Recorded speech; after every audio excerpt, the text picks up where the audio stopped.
Thank you, Nilbert.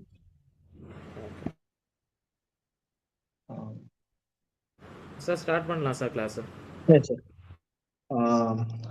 Good evening, all participants. Participants, இப்போ நம்ம வந்து இங்க நம்பர் ஆஃப் பீப்புள்ஸ் இங்க இருக்கும். இப்போ இந்த செஷன் வந்து எப்படி கொண்டு போகலாம் அப்படின்னா, ஜஸ்ட் நான் மட்டும் பேசுற மாதிரி வேண்டாம், நீங்களும் இன்ட்ராக்ட் பண்ணீங்கன்னா பெட்டரா இருக்கும். ஏன்னா ஆல்மோஸ்ட் நம்ம எல்லாருமே சிஆர்பிசி பிஎன்டபிள்யூஎஸ் வந்து நிறைய பார்த்துருப்போம், நிறைய படிச்சிருப்போம். ஸோ இங்கே நான் ஒரு டாபிக் நம்ம பேசும்பொழுது கொஞ்சம் இன்ட்ராக்டிவா கொண்டு போகணும் அப்படின்னும் பொழுது செஷன் வந்து ரொம்ப ஆக்டிவா இருக்கும். ஸோ ஒன் சைடு கான்வர்சேஷன், ஐ மீன் ஒன் சைடு மோனோ கான்வர்சேஷன் இல்லாமல் ஆக்டிவ் கான்வர்சேஷன் தான் நல்லா இருக்கும்னு நான் ஃபீல் பண்றேன். ஸோ தட் இன்ட்ராக்ட் பண்ணும்போது சாட் பாக்ஸ்ல டெக்ஸ்ட் பண்றதை விட நீங்க வந்து வாய்ஸ்ல இன்ட்ராக்ட் பண்ணுங்க, it would be better. So and also thanks for Nehru sir inviting me to take class today. Actually நேத்து நான் எடுக்க வேண்டிய கிளாஸ், பட் however some reasonsனால அது முடியல. Hereafter I will see to be on time for all the classes. So thank you Nehru sir and giving me for this opportunity to take this class. So before we are getting into the CRPC, ஒரு இந்த CRPC அப்படின்ற ஒரு act வர்றதுக்கான reason என்ன அப்படின்ட்டு யாரோ சொல்ல முடியுமா?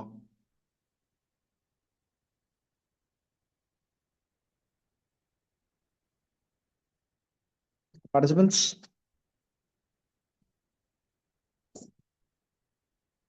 ஓகே. ஸோ இந்த சிஆர்பிசி வர்றதுக்கான ரீசன் என்ன அப்படின்னு பார்த்தோம்னா, சிஆர்பிசி வர்றதுக்கான மெயின் ரீசனே வந்து ஐபிசி தான். ஏன் ஐபிசி தான் மெயின் ரீசன் அப்படின்னு பார்த்தோம்னா, சிஆர்பிசியில இருந்து தான் ஐபிசி டெரைவ் ஆகி வருது. நம்ம இதுக்கு முன்னாடி இதை தெரிஞ்சுக்கணும் அப்படின்னா we should go to the history. Sir next slide sir.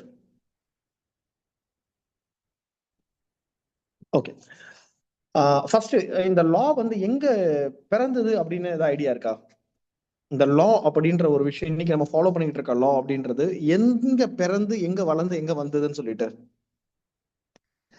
Because நம்ம இந்தியாலையும் பாத்தீங்கன்னா வந்து மன்னர்கள் ஆட்சி இருந்தது, அப்பயுமே லா இருந்தது.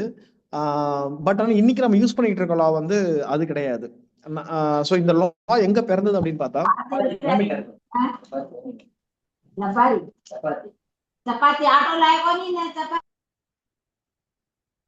ஓகே, எங்க இருந்துன்னு பார்த்தா ரோம்ல இருந்து தான் ஆரிஜின் ஆச்சு.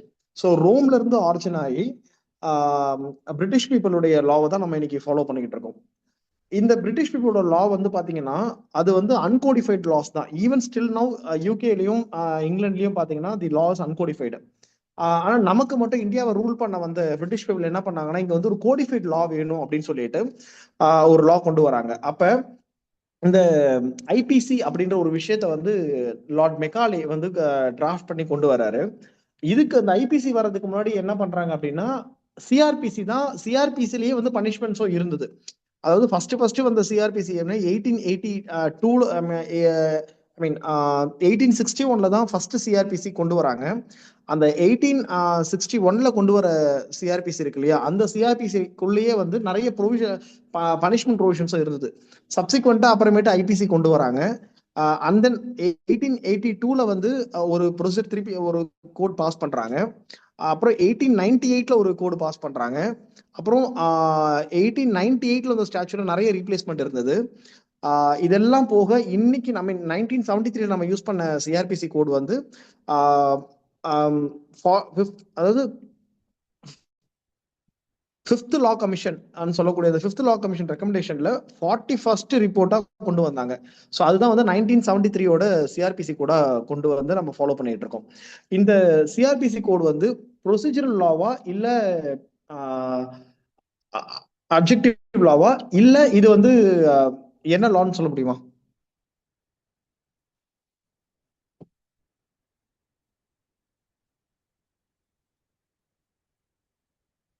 Procedural laws. Yes sir, exactly correct. Procedural law. So first இது போறதுக்கு முன்னாடி லா வந்து என்ன கேட்டகரிஸ்ல பிரிஞ்சிருக்குன்னு நம்ம பார்த்தோம் அப்படின்னா, லா வந்து மொத்தம் 3 கேட்டகரியில பிரிஞ்சிருக்கு. ஒன்று சப்ஸ்டாண்டிவ் லா, ப்ரொசீஜரல் லா, அப்ஜெக்டிவ் லா. ஸோ சப்ஸ்டாண்டிவ் லா அப்படின்னா என்னன்னா, அது வெறும் பனிஷ்மெண்ட்டை பத்தி மட்டும் பேசும். பனிஷ்மெண்ட்னா என்னன்னு டிஃபைன் பண்ணும், பனிஷ்மெண்ட்டை சொல்லும். அப்ஜெக்டிவ் லா அப்படின்றது அதாவது பனிஷ்மெண்ட்டை சொல்லும், சைமல்டேனியஸா ப்ரொசீஜரும் அதுல இருக்கும். ப்ரொசீஜர் லா அப்படின்றது it talks only about the procedure. அது என்ன ப்ரொசீஜரை பத்தி சொல்லும்னா, அந்த சப்ஸ்டாண்டிவ் லாவை எப்படி என்ஃபோர்ஸ் பண்றதுன்னு சொல்றது procedure law. So CrPC is an procedure law. இதுக்கு முன்னாடி இந்த சிஆர்பிசி என்னவா இருந்ததுன்னா, அது சப்ஸ்டாண்டிவ் லாவா இருந்தது. ஆனா 1973 வந்த சிஆர்பிசில வந்து நிறைய சேஞ்சஸ் கொண்டு வந்து அதை வந்து ப்ரொசீஜர் லாவா கன்வெர்ட் பண்ணாங்க. இன்னைக்கு நம்ம பார்த்தோம்னா, நம்ம இன்னைக்கு ரெவன்யூ டிபார்ட்மெண்ட், போலீஸ் டிபார்ட்மெண்ட் ரெண்டு இருக்கு இல்லையா? ஒன்ஸ் அப்பான பீரியட்ல வந்து ரெவன்யூவும் போலீஸும் ஒன்னா தான் இருந்தாங்க அந்த நான் சொல்லக்கூடிய 1861 சிஆர்பிசில. அதுக்கப்புறமேட்டு தான் என்ன ஆச்சுன்னா, நம்ம ஆஃப்டர் இண்டிபெண்டன்ஸ் என்ன பண்றாங்கன்னா, ரெவன்யூ தனியா, போலீஸ் டிபார்ட்மெண்ட் தனியா பிரிக்கிறாங்க. அதனாலதான் இன்னைக்கும் பார்த்தோம்னா இந்த 144 ஆர்டர் போடும் பொழுதும் சரி, இது எல்லாமே நிறைய ப்ரொவிஷன்ஸ் வந்து சிஆர்பிசில ரெவன்யூ டிபார்ட்மெண்ட் கனெக்ட் ஆயிருக்கும். ஸோ இதுக்கான ரீசன் என்னன்னு பார்த்தா, அன்னைக்கு ரெவன்யூவும் போலீஸும் ஒன்னா இருந்தாங்க. அந்த கோடை பேஸ் பண்ணி தான் நமக்கு அடுத்த கோடு வந்தது. ஸோ தட் அதனால இன்னும் still now they are travelling. I mean அந்த ஒரு டிராவல் வந்து இன்னைக்கும் வந்துட்டு இருக்கு அந்த இதுல. அண்ட் சார் ஒருத்தங்க கரெக்டா சொன்னாங்க, இட்ஸ் ப்ரொசீஜரல் லா. சப்சிக்வெண்ட்லி இப்போ இந்த சிஆர்பிசியோட ஹிஸ்டரி பேக்ரவுண்ட் நம்ம பார்த்தோம் இல்லைங்களா சார்? Next slide sir. இந்த சிஆர்பிசில மொத்தம் என்ன சாப்டர் இருந்ததுன்னு பார்த்தா 37 சாப்டர்ஸ், 484 செக்ஷன்ஸ் அண்ட் 2 ஷெட்யூல்ஸ் இருந்தது.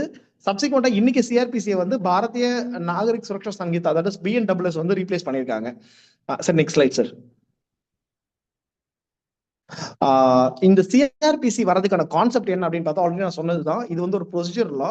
இந்த ப்ரொசீஜர் லாவை எதுக்காக எக்ஸ்க்ளூசிவா சிஆர்பிசின்னு ஒன்று கொண்டு வரணும் அப்படின்னா, லார்ட் பெக்காலே என்ன பண்ணாருன்னா, ஐபிசியில என்னென்ன பனிஷ்மெண்ட், எப்படி எப்படின்னு பனிஷ்மெண்ட்டை டிஃபைன் பண்ணி, பனிஷ்மெண்ட்டுக்கான இம்ப்ரிசன்மெண்ட் எவ்வளவு, அது எல்லாத்தையும் அங்க சொல்லிட்டாரு. இதை எப்படி வந்து என்ஃபோர்ஸ் பண்றது அப்படின்னு வரும்பொழுது, அப்ப அந்த பனிஷ்மெண்ட் லா இருக்குல்ல, தட் இஸ் சப்ஸ்டாண்டிவ் லாவை எப்படி என்ஃபோர்ஸ் பண்றதுன்னு கொண்டு வரும்போது அங்க ஒரு ப்ரொசீஜர் தேவைப்படுது. அந்த ப்ரொசீஜரை கொண்டு வரதான் சிஆர்பிசி. ஸோ இந்த சிஆர்பிசி வந்து ஒரு procedure law.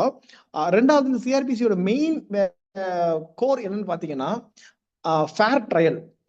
So fair trial is fundamental ரைட்னு சொல்லிட்டு சுப்ரீம் கோர்ட் சொல்லியிருக்காங்க. இந்த சிஆர்பிசியில தான் அந்த ஃபேர் ட்ரையல் எப்படி அவங்க கைக்கு போகுது அப்படின்றத கோடிஃபை பண்ண இடம் தான் இந்த சிஆர்பிசி. நெக்ஸ்ட் வந்து என்னன்னா, சிஆர்பிசியில தான் நம்ம என்ன சொல்லிருப்போம்னா, கிரிமினல் கோட்ஸ் உடைய ஹையரார்கியை சொல்லியிருப்போம். ஸோ இந்த கிரிமினல் கோட்ஸ் ஹையரார்கி எங்க இருந்து ஸ்டார்ட் ஆகி எங்க முடியுதுன்னு யாரும் சொல்ல முடியுமா? அது right or wrong, that's not a matter. நம்ம ஆக்டிவா பார்ட்டிசிபேட் பண்ணும்போது பெட்டரா இருக்கும். இந்த இடத்துல நான் ஒரு விஷயத்த சொல்ல கடமைப்பட்டிருக்கேன். என்னன்னா, நம்ம இங்க இந்த கிளாஸா இருக்கட்டும், எங்கேயுமே நம்ம வந்து ஒரு இன்ட்ராக்ஷன் பண்ணும்பொழுது என்ன ஆகும்னா, சம்டைம்ஸ் நம்ம வந்து எக்ஸாம்ல போய் உட்காரும் பொழுது வரக்கூடிய கொஸ்டின்ஸ் வந்து கிளாஸ்ல நம்ம இன்ட்ராக்ட் பண்ண கொஸ்டின்ஸ் வந்து நிற்கும். ஜென்ரலாவே என்ன சொல்லுவாங்கன்னா, கிளாஸ் இல்ல ஃப்ரெண்ட்ஸ் கூட பேசும்போதுக்குமே நம்ம சப்ஜெக்டை பத்தி டிஸ்கஸ் பண்ண கொஸ்டின்ஸ் வரும்பொழுது நம்ம என்ன பேசணுமோ அது அந்த இடத்துல வந்து ரொம்ப யூஸ்ஃபுல்லா இருக்கும் எக்ஸாம் டைம்ஸ்ல. ஸோ அதனால இன்ட்ராக்ஷனுக்கு நான் ஏன் இம்பார்ட்டன்ட் கொடுக்குறேன்னா, ஸோ இன்ட்ராக்ட் பண்ண we get that provision in deep manner. அதுக்காக தான்.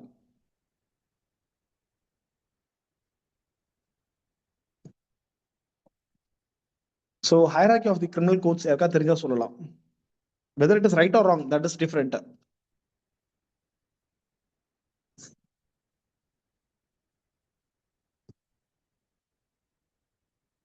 Okay. So hierarchy of the criminal court நம்ம பார்த்தோம் அப்படின்னா, சிஆர்பிசியில வந்து பாத்தீங்கன்னா judicial magistrate and metropolitan magistrate ரெண்டு பேர் இருந்தாங்க. ஐ மீன் இப்போ வந்து metropolitan magistrate has been replaced by the BNSS. Now there is only judicial magistrate. So it starts from the judicial magistrate second class. But in தமிழ்நாட்டில் வந்து second class கிடையாது, in other ஸ்டேட்ஸ்ல இருக்காங்க. அப்போ judicial magistrate second class, judicial magistrate first class. அதுக்கு மேல நம்ம போகும்பொழுது யார் வராங்கன்னா, சீஃப் ஜுடிஷியல் மேஜிஸ்ட்ரேட், அதுக்கு மேல வந்து செஷன்ஸ் ஜட்ஜ், அதுக்கு மேல ஹை கோர்ட், அதுக்கு மேல சுப்ரீம் கோர்ட் வராங்க. ஸோ இந்த ஏரியால வந்து பாத்தீங்கன்னா அசிஸ்டன்ட் செஷன் ஜட்ஜ் அப்படின்னு ஒருத்தங்க வந்து சிஆர்பிசில இருந்தாங்க. பட் BNSSல it has been replaced. So BNSS has replaced the assistant session judge and metropolitan magistrate. இவங்க ரெண்டு பேர் வந்து BNSSல கிடையாது. Sir next slide sir. Okay. CrPC நமக்கு இத்தனை வருஷம் நல்லாவே இருந்துகிட்டு இருந்தது. இந்த BNSS வர்றதுக்கான காரணம் என்ன? What is the necessity for the BNSS அப்படின்னு பார்த்தா, ஆக்சுவலி இது வந்து ஒரு போன APP எக்ஸாம்ல கேட்கப்பட்ட ஒரு கொஸ்டின். இந்த பிஎன்டபிள்யூஎஸ்க்கான ரீசன் என்ன அப்படின்னா ரொம்ப சிம்பிள். 1973ல வந்த சிஆர்பிசில இன்னைக்கு இருக்க டெக்னாலஜியை அடாப்ட் பண்ணிக்கிறதுக்கு ப்ரொவிஷன்ஸ் கிடையாது.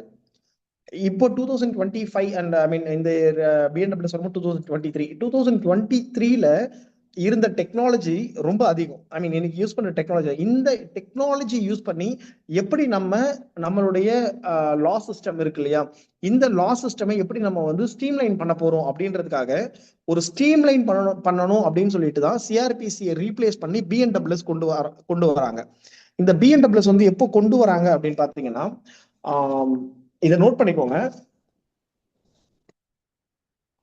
இது நான் இப்ப சொல்ல போற சப்ஜெக்ட் வந்து இதுல இல்ல, ஐ மீன் பிபிடில இல்ல. ஸோ அதனால இதை நோட் பண்ணிக்கோங்க.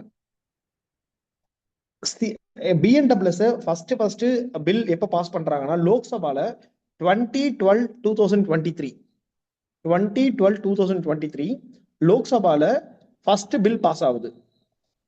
ஐ மீன் பில் பாஸ் ஆகுது. சப்சிக்வெண்டா 21-12-23 ராஜ்யசபால பில் பாஸ் ஆகுது. 25-12-23 பிரசிடென்ட் அசன் தராங்க. On 1st July 1/7/2024 it came into force. Repeat பண்றேன், லோக்சபால இன்ட்ரடியூஸ் பண்ணது 2012-2023, ராஜ்யசபால இன்ட்ரடியூஸ் பண்ணது 21-12-2023, பிரசிடென்ட் அசன்ட் கொடுத்தது 25-12-2023. It came into force on 1/7/2024.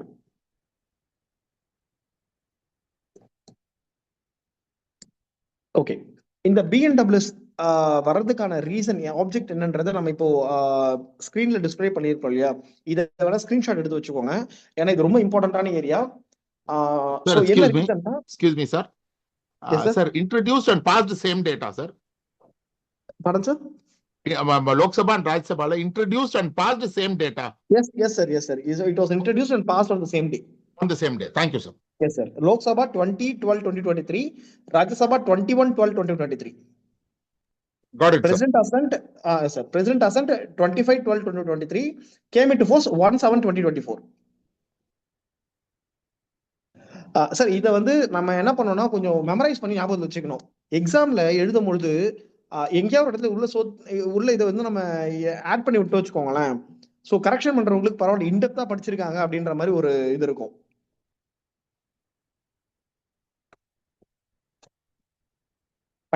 So object of the பிஎன்டபிள்யூஎஸ் பார்க்கும்பொழுது ஃபர்ஸ்ட் இப்போ நான் சொன்ன மாதிரி யூசேஜ் ஆஃப் டெக்னாலஜி, இப்போ இருக்க டெக்னாலஜி யூஸ் பண்ணி எப்படிலாம் நம்மளுடைய லாவை ஸ்ட்ரீம்லைன் பண்ணலான்ட்டு.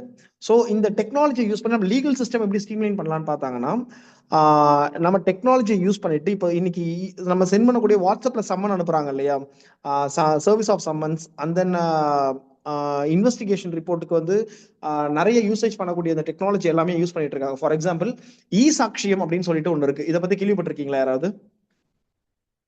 பிஎன்டபிள்யூஎஸ் ஐ மீன் இந்த நியூ கிரிமினல் லா வந்ததுனால சாக்ஷியம் ஆப்னு ஒரு ஆப் இருக்கு. இதை பத்தி கேள்விப்பட்டிருக்கீங்களா? ஐதர் எஸ் ஆர்னு சொன்னா போதும், மீதி நான் சொல்றேன்.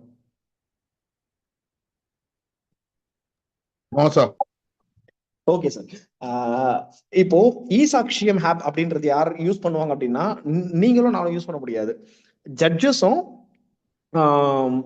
போலீஸும் தான் யூஸ் பண்ண முடியும். அதாவது இப்போ ஒரு விட்னஸை வந்து மோஸ்டா போலீஸ் ஸ்டேஷன்ல கூப்பிட்டு என்கொயரி பண்றாங்கன்னா என்ன பண்ணுவாங்கன்னா, போலீஸ் போய் அந்த இடத்துக்கு கூப்பிட்டு என்கொயரி பண்றது கிடையாது. நம்ம பிராக்டிஸ்ல இருக்க எல்லா அட்வொகேட்ஸ்க்கும் தெரியும், ஸ்டேஷனுக்கு வர வச்சு அங்க எல்லாத்தையும் பண்ணி முடிச்சு இங்க கையெழுத்து வாங்கிட்டு என்ன சொல்லுவாங்கன்னா, அந்த மகசர்ல நான் அங்க போய் கையெழுத்து வாங்கினேன்னு சொல்லுவாங்க. அதே மாதிரி ஈவன் பிராக்டிஸ்ல இருக்க அட்வொகேட்ஸுக்கு தெரியும், அக்யூஸ்டுக்கு சம்மன் கொடுக்கறதே கோர்ட்டுக்கு வரைச்சு தான் கொடுப்பாங்க. அன்னைக்கு ஹியரிங் அன்னைக்கு ஆல்ரெடி முன்னாடியே ஃபோன் பண்ணி அக்யூஸ்ட் வர சொல்லுவாங்க. ஹியரிங் அன்னைக்கு கோர்ட் வாசலுக்கு வந்ததுக்கு அப்புறம் தான் அக்யூஸ்டுக்கு சம்மன் இஷ்யூ பண்ணுவாங்க. இதெல்லாம் வந்து ரொம்ப தப்பான ஒரு ப்ரொசீஜர். பட் ஆனா இதெல்லாம் ஸ்ட்ரீம்லைன் பண்ணணும், இது எல்லாமே கர்டைல் பண்ணணும் அப்படின்றதுக்காக தான் பிஎன்டபிள்யூஎஸ் என்ன பண்ணாங்கன்னா இந்த சாக்ஷியம்ன்ற ஆப்பை வந்து கொண்டு வந்தாங்க. அதாவது என்னன்னா, இப்ப ஒரு ஸ்பாட்டுக்கு போலீஸ் போறாருன்னா அந்த ஸ்பாட்டுக்கு போயிட்டு சாக்ஷியம் ஆப்பை ஓபன் பண்ணி அதை வீடியோ ரெக்கார்ட் பண்ணணும். அதுல வந்து டேட்டும் டைமும் ஆட்டோமேட்டிக்கா ரெக்கார்ட் ஆகி சர்வர்ல அப்லோட் ஆயிடும். இவர் போனாரா இல்லையான்றத அந்த சர்வர்ல பாத்திரலாம். இன்னொன்னு அந்த சர்வர்ல எடிட் ஆப்ஷன் கிடையாது. ஒன்ஸ் அப்லோட் பண்ண ஆனதுதான். அதனாலதான் இப்ப விட்னஸ் இப்போ அங்க போயிட்டு 161 ஸ்டேட்மெண்ட் நம்ம ரெக்கார்ட் பண்றோம் இல்லைங்களா?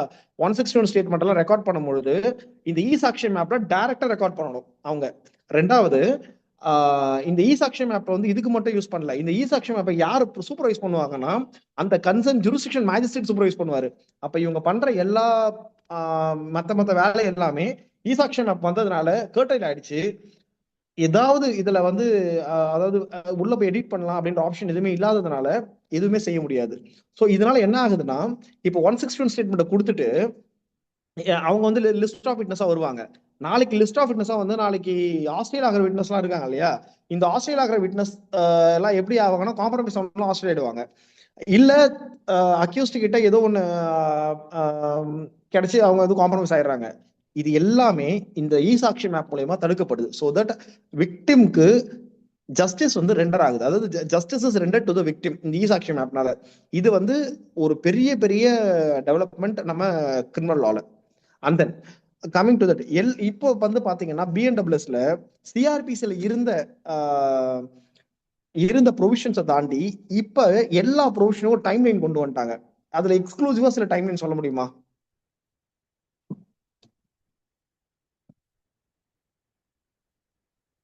Participants, aspirants. ஓகே, நான் சில டைம் லைன் சொல்றேன், நோட் பண்ணிக்கோங்க.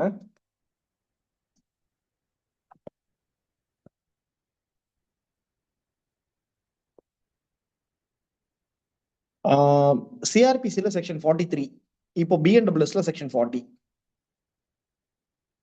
இதுல ஒரு பிரைவேட் பர்சன் ஒரு பர்சன் அரெஸ்ட் பண்ணா 6 மணி நேரத்துக்குள்ள போலீஸ் கிட்ட ப்ரொடியூஸ் பண்ணி ஆகணும். CrPC section 138, BNWS section 157.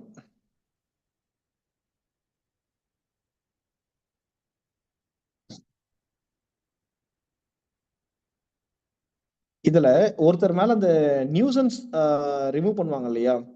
அது ஒருத்தர் மேல வந்து நியூசன்ஸ் கண்டிஷனல் ஆர்டர் போடுவாங்க. அந்த நியூசன்ஸ் கண்டிஷனல் ஆர்டர் போடும்போது அந்த ஆர்டரை 90 நாளைக்குள்ள கம்ப்ளீட் பண்ணி ஆகணும். அது 120 டேஸை தாண்டக்கூடாது. அடுத்து சிஆர்பிசி 154, பிஎன்டபிள்யூஎஸ் 173. எஃப்ஐஆர் ரிஜிஸ்டர் பண்றாங்க இல்லையா?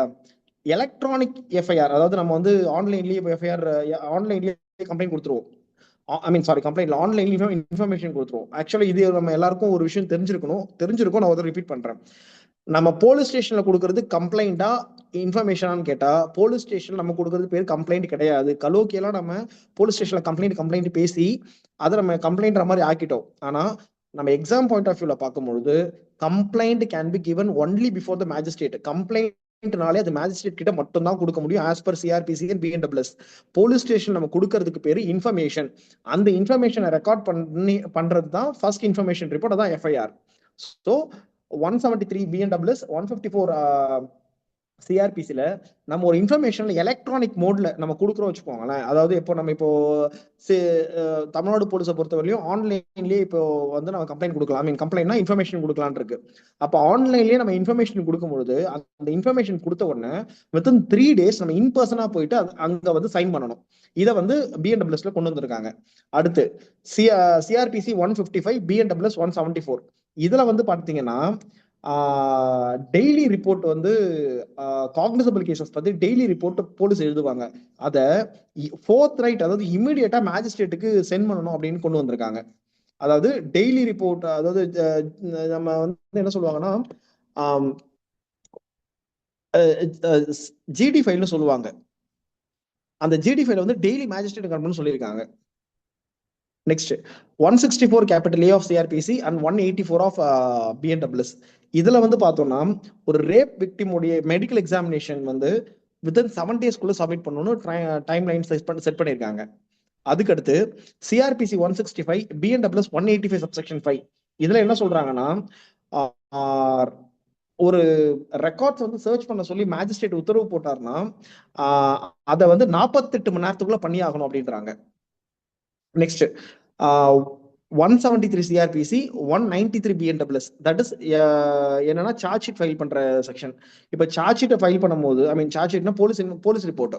இப்ப போலீஸ் ரிப்போர்ட்டை நம்ம ஃபைல் பண்றோம், அப்ப 90 டேஸ்க்குள்ள போலீஸ் ஆஃபீஸர் என்ன பண்ணா, with 90 days you have to inform to the victim about the progress of the investigation. இந்த இன்வெஸ்டிகேஷன் என்ன ஸ்டேட்டஸ்ல இருக்கு அப்படின்னு சொல்லிட்டு விக்டிம்க்கு 90 days கழிச்சு அவங்க வந்து இன்ஃபர்மேஷன் கொடுக்கணும். இது வந்து முன்னாடி சிஆர்பிஸ்ல கிடையாது. சப்சிக்வெண்டா நான் இப்போ செக்ஷன் வைஸ் சொல்லிட்டு போனா லேட் ஆகும், நான் கொஞ்சம் ஃபாஸ்டா முடிச்சிடறேன். ஃபர்தர் இன்வெஸ்டிகேஷன் வந்து 90 daysல முடிக்கணும்ன்றது. அதுக்கப்புறம் இந்த சூசைட் பண்ணதுக்கு அப்புறம் டிஎம்ஓ எஸ்டிஎம்ஓ ஸ்பெஷல் டிஸ்ட்ரிக்ட் இவங்க சப்டிவிஷனல் மேஜிஸ்ட்ரேட்டோ டிவிஷனல் மேஜிஸ்ட்ரேட்டோ போயிட்டு 24 hours வந்து அந்த என்கொயரி கண்டக்ட் பண்ணி முடிக்கணும் அப்படின்னு சொன்னது. அண்ட் தென் சப்சிக்வெண்டா பாத்தீங்கன்னா போலீஸ் கஸ்டடி எடுக்கிறாங்க இல்லையா, போலீஸ் கஸ்டடி எடுக்கும்போது முன்னாடி ஃபர்ஸ்ட் 15 daysக்குள்ள எடுத்தாகணும், இல்லைன்னா எடுக்க முடியாது. இன்னைக்கு வந்து according to slab 60 days or 90 days வந்து அதை வந்து எனாக்ட் பண்ணிருக்காங்க. ஸோ இந்த மாதிரி இன்னும் நிறைய டைம் லைன் இருக்கு. இப்போ 1 hourக்குள்ள முடிக்க முடியாதனால இதோட நிறுத்திக்கிறேன். இன்னும் ஃபர்தர் கிளாஸஸ்ல நான் என்னன்ற சொல்றேன். Sir next slide sir. Okay, so இப்போ இந்த ஃபவுண்டேஷன் அண்ட் ஸ்டாச்சுட்டரி ஃபிலாசபி, இப்போ ஆல்ரெடி நம்ம சப்ஸ்டாண்டிவ் லானா என்ன, ப்ரொசீஜர் லானா என்னன்னு பார்த்தாச்சு. இப்போ இந்த இடத்துல வந்து 3 pillars ஆஃப் சிஆர்பிசின்னு கொடுத்துருக்காங்க இல்லையா, அது என்னன்னா fair trial, expeditious proceedings, equal justice and legal aid. அதாவது சிஆர்பிசி அண்ட் பிஎன்டபிள்யூஎஸ்ல ஃபர்ஸ்ட் இங்க ஹீரோ, நம்ம இந்த சிஆர்பிசி பிஎன்டபிள்யூஎஸ் ஹீரோவை யாருன்னு பாத்தீங்கன்னா அக்யூஸ்ட் தான். அக்யூஸ்ட் இல்ல அப்படின்னா நமக்கு வேலையே கிடையாது. அக்யூஸ்ட் இல்லைன்னா கோர்ட் இல்ல, அக்யூஸ்ட் இல்லைன்னா கோர்ட், ஐ மீன் அக்யூஸ்ட் இல்லைன்னா அங்க வந்து கோர்ட், போலீஸ் தேவையில்லை, கோர்ட் தேவையில்லை, எதுவுமே தேவையில்லை. ஒருத்தர் வந்து தப்பு பண்ணாதான் நாங்க பனிஷ்மெண்ட் நம்ம கொடுக்கணும், தப்பே பண்ணலாம் ஏன் நம்ம பனிஷ்மெண்ட் கொடுக்கணும்? அதனால ஹீரோ ஆஃப் தி கிரிமினல் சிஸ்டமே வந்து அக்யூஸ்ட் தான். அப்ப அந்த அக்யூஸ்டுக்கு ஃபேர் ட்ரையல் கொடுக்கணும். Fair trial is not only for accused, even for the victim. அப்ப இந்த ஃபேர் ட்ரையல் வந்து கரெக்டா போகுதா இல்லையா அப்படின்றத கேரண்டி பண்றது ஆர்டிகல் 21. ஸோ அந்த ஃபேர் ட்ரையலை நடத்துகிற ப்ரொசீஜர் தான் சிஆர்பிசி. ஸோ இங்கே main one of the pillar வந்து CrPC is fair trial. And then expeditious proceeding. Expeditious ப்ரொசீடிங்னா என்னன்னா, எவ்வளோ ஃபாஸ்ட்டாக பண்ண முடியும் அவ்வளோ ஃபாஸ்ட்டாக பண்ணணும், உட்காந்து டிலே பண்ணக்கூடாது. ஆல்ரெடி சிஆர்பிசியில் வந்து சில டைம்லைன்ஸ் இருந்தாலுமே இப்போ நான் சொன்னேன் இல்லையா இவ்வளோ ப்ரொவிஷன்ஸ், இது எல்லாமே எக்ஸ்பீடியஸ் ப்ரொசீடிங்ஸ்க்காக சொல்லப்பட்டது. அதாவது ஆக்சுவலா இப்போ நான் சொன்ன செக்ஷன் 40, ஐ மீன் நான் இப்போ எல்லாமே பிஎன்டபிள்யூஎஸ்ல சொல்லிட்டு இருக்கேன். Section 40, 157, 173, 174, 184, 185 subsection 5, 193 subsection 3 clause 2, 193 subsection 9, 194 subsection 2, 218, 230, 232, 250, 262, 251 and 263, 272, 279, 290 and 392. இப்போ நான் சொன்ன ப்ரொவிஷன்ஸ் இருக்கு இல்லைங்களா, இத்தனையிலையும் பிஎன்டபிள்யூஎஸ்ல இந்த டைமுக்குள்ள முடிக்கணும்னு சொல்லியிருக்காங்க. இப்ப நான் சொன்னது பஞ்சாப் அண்ட் ஹரியானா ஜுடிஷியல் சர்வீஸ்ல கேட்கப்பட்ட கேள்வி. என்ன கேள்வினா, பிஎன்டபிள்யூஎஸ்ல எங்கெங்கெல்லாம் டைம் என்ன ஃபிக்ஸ் பண்ணிருக்கான்ட்டு 15 mark கொஸ்டின் இது. Okay, and coming to the next point, இந்த எக்ஸ்பீடியஸ் ப்ரொசீடிங்காக தான் இது வந்து one of the main pillar. And then equal justice and legal aid. இப்ப ஒரு அக்யூஸ்ட் ரிமாண்ட் பண்ணும்போதோ இல்ல ஒரு அக்யூஸ்ட் வந்து கோர்ட்டுக்கு வரும்போதோ, நீ வக்கீல் வச்சிருக்கியா அப்படின்னு ஒரு கேள்வி கேட்பாங்க நம்ம ஜட்ஜஸ். என்ன ரீசனுக்காக அதை கேட்கறாங்க?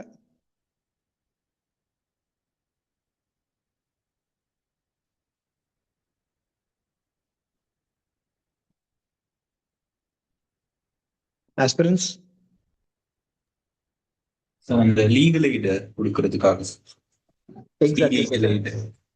Exactly you are right sir.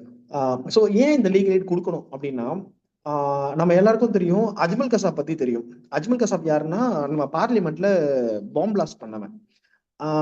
Ajmal Kasab வந்து பாம் பிளாஸ்ட் பண்ணதுக்கு அப்புறம் அவனுக்காக சுப்ரீம் கோர்ட்ல அப்பியர் ஆக யாருமே வரல.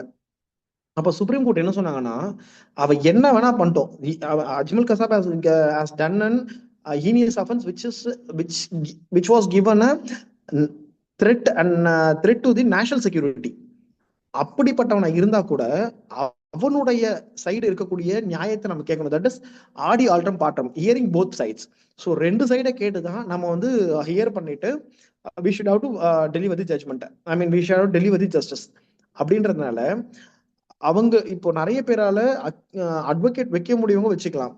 People those are from the economic disability இருக்கவங்க, அதாவது financially those are disabled peoples இருக்காங்க இல்லையா, அப்ப அவங்களுக்கு ஆர்டிகல் 39 கேபிட்டல் ஏவை இம்போஸ் பண்ணி ஃப்ரீ லீகல் எய்டு கொடுக்கணும் அப்படின்றது நம்ம கான்ஸ்டியூஷன்ல கொண்டு வந்தாங்க. அந்த கான்ஸ்டியூஷன்ல கொண்டு வந்தபோது அந்த ஃப்ரீ லீகல் எய்டு எப்படி இம்ப்ளிமெண்ட் பண்ணாங்கன்னா சிஆர்பிசி வழியா தான் இம்ப்ளிமெண்ட் பண்ணாங்க. That is CrPC and BNWS வழியா. So CrPC and BNWS main pillar என்னன்னு பாத்தீங்கன்னா, மெயின் கான்செப்ட் பிலாசபி என்னன்னு பாத்தீங்கன்னா, ஃபர்ஸ்ட் ஃபேர் ட்ரையல், ரெண்டாவது எக்ஸ்பீடியஸ் ப்ரொசீடிங், மூணாவது ஃப்ரீ லீகல் எய்டு. இந்த எக்ஸ்பீடியஸ் ப்ரொசீடிங்ஸ் தான் நான் சொன்ன இத்தனை செக்ஷன்ஸ். இந்த செக்ஷன்ஸ் எல்லாம் நம்ம ஃபர்தர் வர கிளாஸ்ல வந்து நான் ரிப்பீட் பண்றேன். ஸோ இப்போ ஃபாஸ்டா போனதுனால அதை ரிப்பீட் பண்ண முடியல, சரிங்களா? But due to the time அதனால. Nehru sir, next slide sir. Okay, so almost இங்க இருக்க எல்லாருமே law students and practising advocates எல்லாருமே இருக்கும். இங்க இருக்கக்கூடிய இந்த டேர்ம்ஸ் வந்து ஆல்ரெடி நம்ம கம் அக்ராஸ் பண்ணியிருப்போம். இது வாட் இஸ் வாட் மட்டும் நம்ம இப்போ பார்த்துட்டு அடுத்து மூவ் ஆன் ஆயிடும். Bailable and non bailable. So what is bailable, what is non bailable?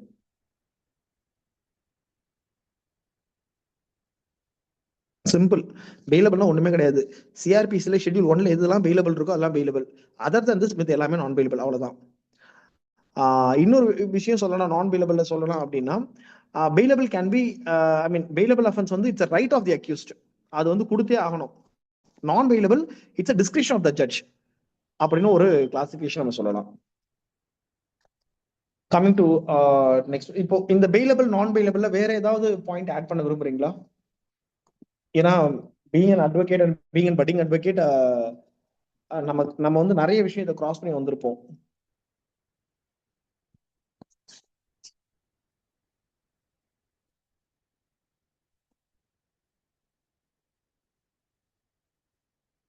Okay, so இதுல அடிஷனல் இன்ஃபர்மேஷன் என்னன்னா, அது பெயிலபிள் அஃபென்ஸா இருந்ததுன்னா even police officer also can release the accused on the bail. அது நான் பெயிலபிளா இருந்தா police officer cannot release the accused, you should have to forward him only to the magistrate. இன்னொன்னு, bailable அஃபென்ஸ்ல வந்து ஆன்டிசிபேட்டரி பெயில் வராது, non bailable offence தான் anticipatory fail வரும்.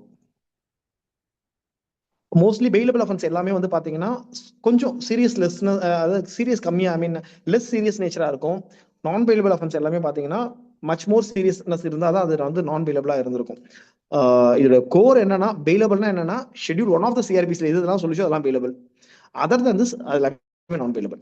And coming to the cognisable and நான் cognisable. காக்னிசபிள்னா என்ன, நான் காக்னிசபிள்னா என்ன அப்படின்னா ரொம்ப சிம்பிள். இதுக்கான டெஃபினேஷன் சிஆர்பிசிலையும் இருக்கு, பிஎன்டபிள்யூஎஸ்லயும் இருக்கு. காக்னிசபிள்னா அரெஸ்ட் வித்தவுட் வாரண்ட். போலீஸ் வந்து வாரண்ட் எல்லாம் வாங்க தேவையில்லை, அவர் முன்னாடி நடக்குதா உடனே ஒரு அரெஸ்ட் பண்ணிடலாம். நான் காக்னிசபிள்னா arrest cannot be made without warrant. அதாவது சிம்பிள், காக்னிசபிள் அப்படின்னா வாரண்டே இல்லாம போய் அரெஸ்ட் பண்ணிடலாம். நான் காக்னிசபிள்னா வாரண்ட் வாங்கி தான் அரெஸ்ட் பண்ணணும். Compoundable, non compoundable. So compoundable அப்படின்னா ஒண்ணுமே இல்லை, காம்ப்ரமைஸ் பண்ணிக்கிறது தான். எது எதெல்லாம் செக்ஷன் 320 ஆஃப் சிஆர்பிசில காம்பவுண்டபிள்னு சொல்லியிருக்கோ அது எல்லாமே வந்து அது எல்லாமே நம்ம காம்பவுண்டபிள் பண்ணிக்கலாம். காம்பவுண்டபிள் எப்படி பண்ணிக்கலாம்னா, அதாவது இந்த காம்பவுண்டபிளுக்கும் நான் காம்பவுண்டபிளுக்கும் ஒரே வித்தியாசம் தான். காம்பவுண்டபிள் வந்து ஜட்ஜு கிட்ட கேட்கணும் அவசியமே இல்லை. பார்ட்டிஸ் காம்பவுண்ட் ஆயிட்டாங்க அப்படின்னு, பார்ட்டிஸ் 2 பேரும் காம்ப்ரமைஸ் ஆயிட்டாங்கன்னா என்ன பண்ணலாம்னா காம்ப்ரமைஸ் வந்துட்டு போயிட்டே இருந்துடலாம். நான் காம்பவுண்டோட பொறுத்தவரையிலையும் லீவ் ஆஃப் த கோர்ட்னு சொல்லுவோம். என்னன்னா ஜட்ஜுடைய பெர்மிஷன் கண்டிப்பா தேவை. ஜட்ஜோட பெர்மிஷன் இல்லாம நான் காம்பவுண்ட் அஃபென்ஸை வந்து காம்பவுண்ட் பண்ண முடியாது. ஈவன் பிராக்டிஸ்ல இருக்க அட்வொகேட்ஸ்க்கு தெரியும். நம்ம வந்து டிவிசி கேசஸ்லாம் டீல் பண்றவங்களுக்கு என்னன்னா, நான் காம்பவுண்டபிள் ஐ மீன் நான் காம்பவுண்டபிள் அஃபென்ஸுக்கு காம்பவுண்டபிள் பெட்டிஷனை போட்டு டிஸ்மிஸ் வாங்கி பாக்ஸ்ல விட்னஸ் ஏற்றி நம்ம வந்து ஆஸ்திரேலியா மாத்தி கேஸை முடிப்போம். ஸோ இதெல்லாம் வந்து ஒரு சின்ன சின்ன டாக்டிக்ஸ் நம்ம ப்ராக்டிஸ்ல இருக்கிறது. Okay, our coming to exam point of view, bailable, non bailable, cognizable, non cognizable, compoundable, non compoundable கண்டிப்பா தெரிஞ்சிருக்கணும். ஸோ தெரிஞ்சிருக்குன்னா ஒன்றும் இல்லை, அப்பப்ப நான் எனக்கு இது தெரியுதுரா அப்படின்னு சொல்லிட்டு எவாலுவேட்டருக்கு நம்ம ஒரு விஷயத்த சொல்றோம், அவ்வளவுதான். பிகாஸ் எக்ஸாம் எழுதுறவங்களோட மெயின் கான்செப்ட் என்னன்னா எவாலுவேட்டர் சாட்டிஸ்ஃபைட், ஐ மீன் எவாலுவேட் பண்றவங்கள சாட்டிஸ்ஃபை பண்ணணும். Okay, statutory definitions and functionaries. இந்த ஃபங்க்ஷனரிஸ் வரும்போது யார் யாரெல்லாம் இப்போ எழுதின ஏபிபி எக்ஸாமோட இது அது இப்போ ரீசெண்டா போன வாரம் ஏபிபி மெயின்ஸ் எக்ஸாம் ஒன்று போச்சு 2025 கால் ஃபேர் இப்போ போனது. இப்போ டிஎன்பிசியில அந்த கொஸ்டின் பேப்பர் அவைலபிள் இருக்கு. நீங்க போயிட்டு law paper 2 CrPC and BNWS அதை ஓபன் பண்ணீங்க வச்சுக்கோங்க, டிஎன்பிசி வெப்சைட்ல இருக்கு. Who are the functionaries of the சிஆர்பிசின்னு ஒரு கொஸ்டின் வந்திருக்கு. அதாவது இந்த சிஆர்பிசி உடைய ஃபங்க்ஷனரிஸ் யார் யாருன்னு சொல்லிட்டு 10 மார்க் கொஸ்டின் அது. ஸோ சிஆர்பிசியோட ஃபங்க்ஷனரிஸ் யார் யாரு நீங்க சொல்லுங்க பார்க்கலாம்.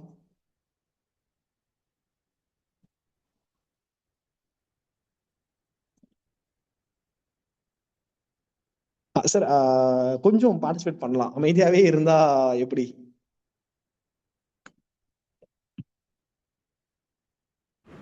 பார்ட்டிசிபென்ட்ஸ் முடிஞ்ச அளவுக்கு இது கொஞ்சம் இன்ட்ராக்ஷன் செக்ஷனாக கொண்டு போகணும்னு சார் விருப்பப்படுறாரு. நீங்கள் நார்மலாக பேசுங்க, டிஸ்கஸ் பண்ணுங்கள். டிஸ்கஸ் பண்ண தான் வந்து இது ஒரு கிளாஸ் வந்து ஆக்டிவாக இருக்கும்னு நான் விருப்பப்படுறேன். ஏன்னா எங்களோட கிளாஸஸ் மோஸ்ட்லி பார்த்தீங்கன்னா நாங்கள் எப்போதுமே நாங்கள் இன்ட்ராக்ஷன் செஷனாக தான் நடத்துவோம். எதுக்காக அப்படின்னா அது வந்து ஒரு கிளாஸ் மாதிரி இல்லாமல் இது வந்து ஒரு நம்ம சீனியர்கிட்ட போயிட்டு நம்ம ஒரு விஷயத்தை கற்றுக்குறோம் அப்படின்னா ஒரு கிளாஸில் போய் ஒரு ப்ரொஃபஸர் நடத்துறதுக்கும் ஸோ மச் ஆஃப் டிஃப்ரென்சஸ் இருக்குது. என்ன டிஃப்ரென்ஸ்னால் கிளாஸில் போனோம்னா தியரிட்டிக்கலாக நம்ம வந்து சொல்லுவார். ஆனால் சீனியர் என்ன பண்ணுவார்னா அவளோட வாழ்க்கையில் நடந்த சுவாரஸ்யமான சில நிகழ்வுகளை சேர்த்து ஒரு விஷயத்த சொல்லி தருவார். அப்போது அந்த கதையாக நம்ம படிக்கும்போது, கதையாக கேட்கும்போது பாட்டி நமக்கு சொன்னால் சீக்கிரம் அந்த கதை மண்டையில் ஏறி போயிடுது. ஆனால் காலேஜில் படித்தது நல்ல தெளிவாக நடத்தினார், பக்கமாக நடத்தினார், வரியாக நடத்தினார். ஆனால் என்ன ஆச்சுன்னா 2 நாளில் மறந்து போயிடுது. ஸோ என்ன காரணம் அப்படிங்கிறது, ஒரு ப்ராக்டிக்கல் செஷனாக ஒரு இன்ட்ராக்ஷன் செஷனாக நம்ம கொண்டு போனோம்னா அது வந்து நமக்கு ஒரு பர்டனே இல்லாமல் நம்ம ஒரு விஷயத்தை மைண்டில் ஏற்றிக்கிறோம். மனப்பாடம் மைண்ட் வந்து ரீட் பண்ணுது. So it will be more useful for both of us. அதாவது நடத்துகிறவருக்கும் அதனால வந்து ஒரு ஃப்ளாலஸான ஒரு கிளாஸ் ரூமை கொண்டு கிளாஸ் ரூம் ஸ்ட்ரக்சர்னு சொல்லுவாங்க. ஸோ அதை வந்து நீங்கள் தான் அதுக்கு உதவணும்னு அவர் எதிர்பார்க்குறாரு. முடிஞ்ச வரைக்கும் உங்களுக்கு பதில் தெரியுதுன்னா நீங்கள் சொல்லுங்கள். இல்லை உங்களுக்கு சொல்ல தயக்கம் இருக்குது அப்படின்னா நீங்கள் சேட் பாக்ஸில் போடுங்க. தேங்க்யூ. Thank you sir.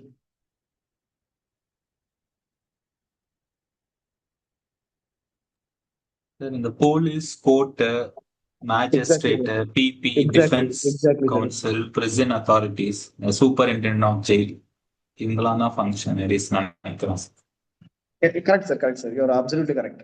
ஸோ இங்க கோடோட இந்த சிஆர்பிசி அண்ட் பிடபிள்யூஸோட ஃபங்க்ஷனரிஸ் யார் யாருன்னா இவங்க இல்லாம சிஆர்பிசி இயங்காது. ஸோ ஃபங்க்ஷனரிஸ்லாம் ஒன்றும் இல்லை, இயக்கம் தான். ஃபங்க்ஷன்னா தமிழாக்கம் என்ன, இயக்கம். ஸோ ஃபங்க்ஷனரிஸ்னா இயக்குனர்கள் யாரெல்லாம் இயங்குறாங்க இதுல அப்படின்றது, யாரால இந்த கோட் இயக்கப்படுது அப்படின்னா நோட் பண்ணிக்கோங்க. ஃபர்ஸ்ட் வந்து ஸ்டேட். ஆல்வேஸ் நம்ம பெயில் பெட்டிஷன் எல்லாத்துலயுமே என்ன பண்ணுவோம்னா state represent by inspector of police அப்படின்னு போடுவோம் இல்லையா, ஸ்டேட். Second judges. ஆக்சுவலி ஹீரோவே அக்யூஸ்ட், ஃபர்ஸ்ட் அக்யூஸ்ட் எடுத்துக்கலாம். First accused and then state and then judges and then police, victim, advocate, witness. So இவங்க எல்லாருமே. ஸோ போலீஸ் இன்க்ளூட்ஸ், அந்த போலீஸ்ல வந்து பிரிசன் அத்தாரிட்டி ஆட் பண்ணிக்கலாம் நம்ம. ஸோ ஸ்டேட்னும் போது எல்லாருமே வந்துருவாங்க, பட் பிரிசன் அத்தாரிட்டி சார் சொன்னதை ஆட் பண்ணிக்கலாம். So accused, state, judges, police, victim, advocate, witness. So இவங்க எல்லாருமே வந்து they are the functionaries of this CrPC and BNWS. So இவங்க என்னென்ன ஃபங்க்ஷன்ன்றது நம்ம ஃபர்தர் கிளாஸஸ்ல பார்ப்போம். Sir next sir.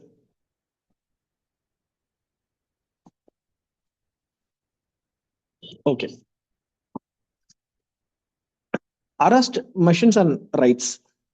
ஸோ இப்போ இந்த சிஆர்பிசியில தான் ஒரு அரெஸ்ட் எப்படி இருக்கணும், எப்படி பண்ணணும் அப்படின்றத சொல்லியிருக்காங்க. சிஆர்பிசியில வந்து அரெஸ்ட் எப்படி இருக்கணும்னு டிஃபைன் பண்ணியிருந்தாலும் கூட various judgments, for example DK Basu, Harnish Kumar, இந்த மாதிரி ஜட்மெண்ட்ஸ் என்ன பண்றாங்கன்னா ஒரு அரெஸ்ட் எப்படி இருக்கணும்னு சொல்லி கைட்லைன்ஸே கொடுக்குறாங்க. ஸோ அது என்னென்னு ஃபர்தர் கிளாஸஸ்ல பார்ப்போம். So arrest mission and rights அப்படின்னா ஒரு அரெஸ்ட் எப்படி இருக்கணும் அப்படின்னா நான் என்ன சொல்லுவாங்கன்னா, 2 விதமான அரெஸ்ட் இருக்கு சிஆர்பிசி அண்ட் பிஎன்டபிள்யூஎஸ்ல. ஒன்னு பை போலீஸ், ஒன்னு by private person. So police யார் அரெஸ்ட் பண்ணலாம் அப்படின்னா, காக்னிசபிள் ஆஃபென்ஸா இருந்தா வித்தவுட் வாரண்ட் அவங்க அரெஸ்ட் பண்ணலாம். நான் காக்னிசபிளா இருந்தா வித் வாரண்ட் அவங்க அரெஸ்ட் பண்ணலாம். இது போலீஸ் பண்ணலாம். பிரைவேட் பர்சன் யார் அரெஸ்ட் பண்ணலாம் அப்படின்னா, பிரைவேட் பர்சன் வந்து a person who is proclaimed to be offender or proclaimed offender or proclaimed person, இவங்கள proclamation ஆனவங்கள பிரைவேட் பர்சன் அரெஸ்ட் பண்ணலாம். மேஜிஸ்ட்ரேட் யார் அரெஸ்ட் பண்ணலாம் அப்படின்னா, when the offense is committed before the magistrate they can arrest. So arrest வந்து யார் பண்ண முடியும்னா police பண்ணலாம், பிரைவேட் பர்சன் யார் வேணா பண்ணலாம், மேஜிஸ்ட்ரேட் பண்ணலாம். ஆனா இங்க சப்ஜெக்ட் வந்து பிரைவேட் பர்சன் பண்ணும்போது அந்த யார் அரெஸ்ட் பண்ணாங்கன்னா யாரை வேணாலும் அரெஸ்ட் பண்ண முடியாது இல்லையா? அப்ப நான் போய் உங்களை அரெஸ்ட் பண்ணலாம், நீங்க என்ன அரெஸ்ட் பண்ண அப்படி கிடையாது. பிரைவேட் பர்சன் வந்து ஒரு ப்ரொக்ளைம்டு பர்சன் ஒரு ப்ரொக்ளைம்டு அஃபெண்டர் தான் பண்ண முடியும். சரி, இங்க வந்து ப்ரொக்ளைம்டு பர்சன் ப்ரொக்ளைம்டு அஃபெண்டர்னு 2 பேர் வராங்க. அதான் ஏன் ப்ரொக்ளமேஷன்ல பர்சன் அண்ட் அஃபெண்டர் 2 பேர் வராங்கன்னா, ப்ரொக்ளமேஷன்ல வந்து who have committed the offense less than 10 years, அதாவது 10 வருஷத்துக்கு உட்பட்டு இருக்கக்கூடிய தண்டனையை செய்யறவங்களை proclaimed person சொல்லுவோம். who have committed the offense which is punishable more than 10 years அப்படின்னா they are the proclaimed offender. so இந்த டிஃபரன்ஸ் நம்ம தெரிஞ்சுக்கணும். proclaimed person proclaimed offenderக்கு இந்த ஒரு டிஃபரன்ஸ் இருக்கு. நெக்ஸ்ட், இப்போ அரெஸ்ட் ஆகுறாங்க அப்படின்னா they have the right to approach the court for bail. So இப்போ இது பெயிலபிள் அஃபென்ஸா இருந்தா பெயில் இஸ் அ ரைட். ஆனா இதுவே நான் பெயிலபிள் அஃபென்ஸா இருந்தாலும் அவங்க வந்து பெயில் வந்து ப்ரொசீட் பண்றதுக்கு அவங்களுக்கு ஃபண்டமெண்டல் ரைட் இருக்கு. அண்ட் தென் சப்சிக்வென்ட்லி ஒரு பெயில் எப்படி ஒரு அரெஸ்ட் எப்படி இருக்கணும்ன்றத ஹர்னிஷ் குமார் ஜட்மெண்ட் வந்து ரொம்ப டீடைல்டா சொல்லியிருப்பாங்க, டிகே பாஷன் சொல்லியிருப்பாங்க. ஸோ அது ஃபர்தரா என்னன்றதை பார்ப்போம். Sir next sir.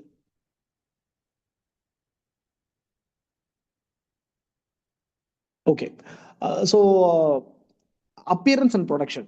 இப்போ ஒரு கோர்ட்டுக்கு அக்யூஸ்டு வந்தாதான் ட்ரையலே நடக்கும், அப்பதான் வந்து அந்த கேஸே ஆரம்பிக்கும். அப்ப அவர் எப்படி வர வைக்கலாம் அப்போ ஒரு கோர்ட்டுக்கு அப்படின்னா, கோர்ட் வந்து இப்போ எப்படி ஒருத்தங்களுக்கு வந்து கல்யாணத்துக்கு ஒருத்தவங்களை கூப்பிடுறோம் அப்படின்னா வீட்டுக்கு பத்திரிகை வச்சு கூப்பிடுறோம் இல்லையா? அதே மாதிரி தான். இப்போ ஞாபகம் இந்த சிம்பிளான இதை ஞாபகம் வச்சுக்கலாம். ஒருத்தரை ஒரு விஷயத்துக்கு இன்வைட் பண்றோம் அப்படின்னா வீட்டுக்கு போயிட்டு ஒரு இன்விடேஷன் வச்சு இன்வைட் பண்றோம். அதே மாதிரி கோர்ட்டுக்கு இன்வைட் பண்ற வழிதான் சம்மன் அண்ட் வாரண்ட். சம்மன்ல எப்படி கூப்பிடுவோம்னா ரிட்டர்ன்ல எழுதி வந்து இந்த டேட்ல இந்த கோர்ட்ல வந்து அப்பியர் ஆயிடுங்க அப்படின்றது சம்மன்ஸ்.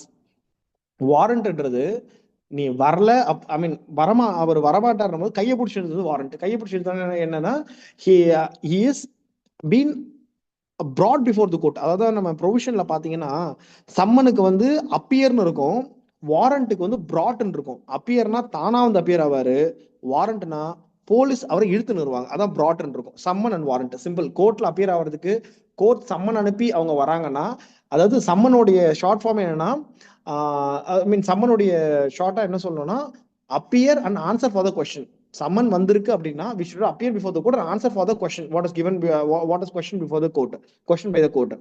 warrant அப்படின்னா they are brought by the police officer to the magistrate, அதான் warrant. Absconding and attachment. இங்க வந்து இப்ப நான் சொன்னேன் இல்லையா ப்ரொக்ளமேஷன் பத்தி இப்ப நான் சொன்னேன். ஸோ ப்ரொக்ளமேஷன் எப்போ பண்ணுவாங்கன்னா ஒரு பர்சன் வந்து வரவே இல்லை அப்படின்னும் போது அவருக்கு நோட்டீஸ் கொடுத்து 30 days டைம் கொடுப்பாங்க. அவர் வரவே இல்லை, அந்த 30 days அவர் வரலன்னும் போது அதுக்கடுத்து என்ன பண்ணுவாங்கன்னா ப்ரொக்ளமேஷன் டிக்ளேர் பண்ணிடுவாங்க.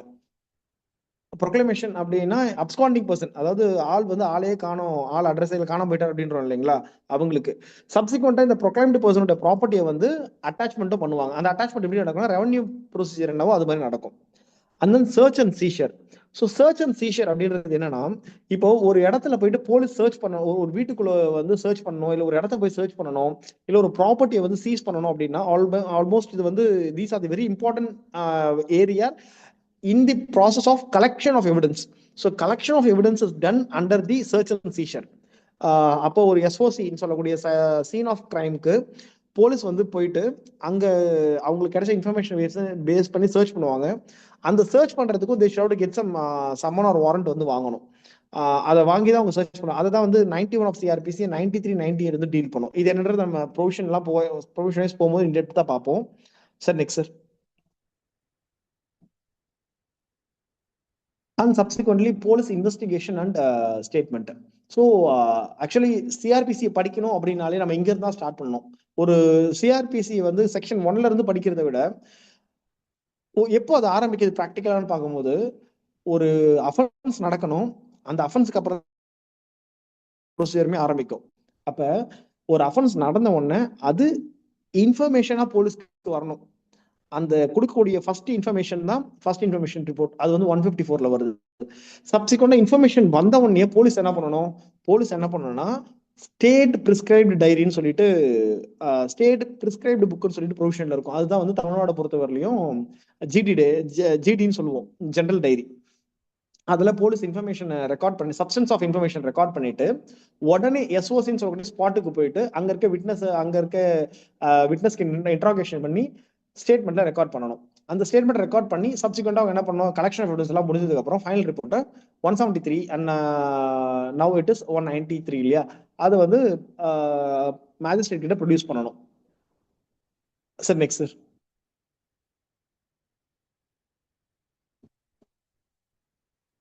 ஓகே, ஸோ நெக்ஸ்ட் இந்த சிஆர்பிசியில் டிஃப்ரெண்ட் டைப்ஸ் ஆஃப் ட்ரையல்ஸ் இருக்கு. என்னன்னா sessions trial, warrant trial, summon trial and summary trial.